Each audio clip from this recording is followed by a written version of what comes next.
Hi, this is Isabel Florence, and you are listening to You Are Light podcast, a safe space where we talk about mental health and well-being. Hello, my lovely. Welcome back. Today, we're going to talk about cultivating friendships. I believe that fulfillment is not about having more, but wanting less. And to want less, we have to become aware of the things that are most important to us in our lives, the things that are priority. When we define our priorities, we are then able to focus our full attention onto the things that are going to make us feel fulfilled, rather than search for things that society has told us will make us happy and realize when we get those things that we are not happy and it doesn't bring us true peace and true joy within. I am someone who is very self-reflective, so I am constantly thinking about what are my priorities and how can I build my life in a way to invest in those priorities. And in the past few years, I have realized that cultivating deep and meaningful relationships in my life is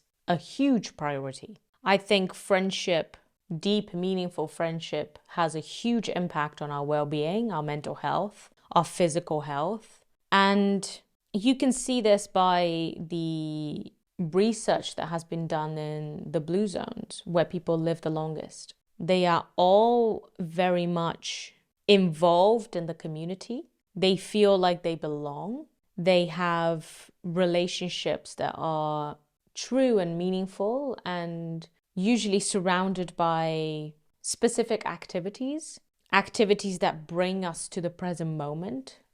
And I believe that loneliness can be incredibly detrimental for our health. Loneliness and social isolation can be very dangerous. It is linked to increased mortality rates, even surpassing the risks of smoking and obesity. And I have experienced loneliness in my life. And those moments were the moments where I made the worst decisions for my health and well-being. And it is clearly linked. The science behind social connections' health benefits is multifaceted, from reduction of stress in the body, an enhanced immune system, lowered blood pressure and risk of heart disease, improved mental health, and so much more. So we have established social connection is incredibly important for our health, for our longevity, for our well-being, and we should all be investing in it. There has been an increase in individualism in the West, and I believe this is very dangerous. We idealize independence and autonomy. We have become extremely competitive, and I think all of this has a huge impact in our mental health. So during Christmas, me and my partner decided to cultivate our friendships. We looked at the things that are most important to us and decided to, instead of gifting each other material possessions, we would instead invite all of our friends to where we live. We would hire a villa and we would spend 5 days with the friends that are most important to us. I think the most important part of what we went through with our friends is realizing that there needs to be a choice towards prioritizing those relationships. Life gets in the way. We are very busy individuals, and as we grow older, we are finding partners, we are starting families, our jobs are becoming more demanding. So it is natural for the core friendships in our lives to dwindle a little bit. And after COVID, a lot of people decided to move away from the big cities, which also means that we are not in physical proximity of each other. So I want to highlight today the importance of making a decision towards cultivating your friendships, your closest friendships. A lot of philosophies see love as a decision, and I want to explore this possibility. It is a positive decision to choose to love someone. Dalai Lama sees love as more than just a feeling, but as a driving force for positive action. Martin Luther King talked about a term a Greek term called agape love, a type of love that requires a conscious decision. And Aristotle talked about philia, a love as a positive decision on the basis of who we are as people. And Buddhists see individuality as an illusion. I feel that we are all deeply connected. I feel that by strengthening the bonds that we have with the people that we love, we strengthen the belief that we have in ourselves, the compassion we might have for strangers, the security that we feel as individuals, the feeling of peace that we might feel within as a result of feeling taken care of, feeling like we belong, feeling like we can rely on people. So I'm here to remind you that the friendships that we have in our lives are extremely important and should be taken care of, should be fed and watered, should be nurtured as a conscious decision. So now let's talk about how we do that, especially as adults, as people who do not live in the same city as our friends anymore, who have found that the core people in our lives is actually a small number, and maybe that they come from different backgrounds, different paths that we traced as individuals. I want you to just focus on taking initiative. The first thing that you can do is grab a pen and paper and write down the people that you see as being in your inner circle, the people that are most important to you, and also the people that make you feel grounded and peaceful and happy and fulfilled and confident. It might be the case that some of these people are not in your inner circle yet, but you want to bring them in. Be aware of how people make you feel and write down the friendships that you want to work on, the ones that you see surrounding the person you want to become. You as your best self, what kind of people do you see around that person? And then make an effort with all of these people to meet them, and not only to connect in a superficial way, but to really build a stronger bond. How can you do that? For example, you can do what we did, which is plan a few days in the year where you want to see people, the most important people in your life. And you might have to sacrifice some of the work that you do. You might have to sacrifice your routine. You might have to sacrifice a trip that you might want to go on. But if this is a priority, you can sacrifice things towards it. And by the end of it, you will feel such joy in your heart that it won't feel like you've sacrificed anything. It is a feeling of nurture that stays in you for weeks on end. And it will very clearly affect every other aspect in your life. Another thing that you can do is focus on the friendships individually and make sure that you are spending time with these people individually, fostering that connection and having deep and meaningful conversations one-on-one. If all of these people live near you, you can set a day every month and say to them, every single month on the first Saturday, the first Sunday, whatever day it is, I will be at this coffee shop. I will be at this pub. I will be at this park, and I'm going to go for a walk for an hour or two. Come and join me if you want. It's really important to create the plan so that all people need to do is say yes. It's better when they don't have to spend money on it. It's better when it's not a huge commitment.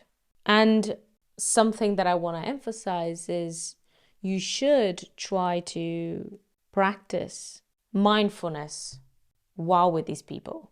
You want to do things that are going to help your relationship rather than hinder it. You want to experience moments where you are very present with these people. So, for example, when I lived in London, I used to go for drinks a lot with friends, drinks and dinner. It was what we did most of the time. And I would say it kept some relationships on a superficial level. We didn't really dig deep into what was going on, how we were feeling, because it takes time for you to open up and become fully vulnerable with someone. If you are going to spend 5 days with people and you're going to go on walks together, you're going to have breakfast together, you will cook as a group, you will do activities that keep you present in that moment. It is easier for us as human beings to slowly open up, slowly release the barriers that we are taught to build as a mechanism of defense.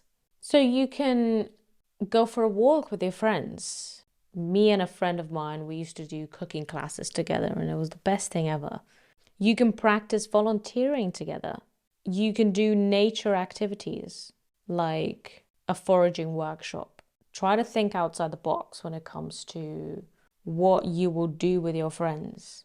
The thing is, the more present you are with these people, the more mindful you are of the activities that you are doing together and of each other, the more you will all feel held and taken care of and heard. And that is something that we are all searching, really, to feel like we are heard, to feel like we are seen by the people that we love. Another thing that is really important when it comes to these plans is to create the plan and then go into it with a very relaxed nature without huge expectations, because that can be really detrimental to you trying to stay present in the moment, and without being too strict about what you're doing and how it's going to go.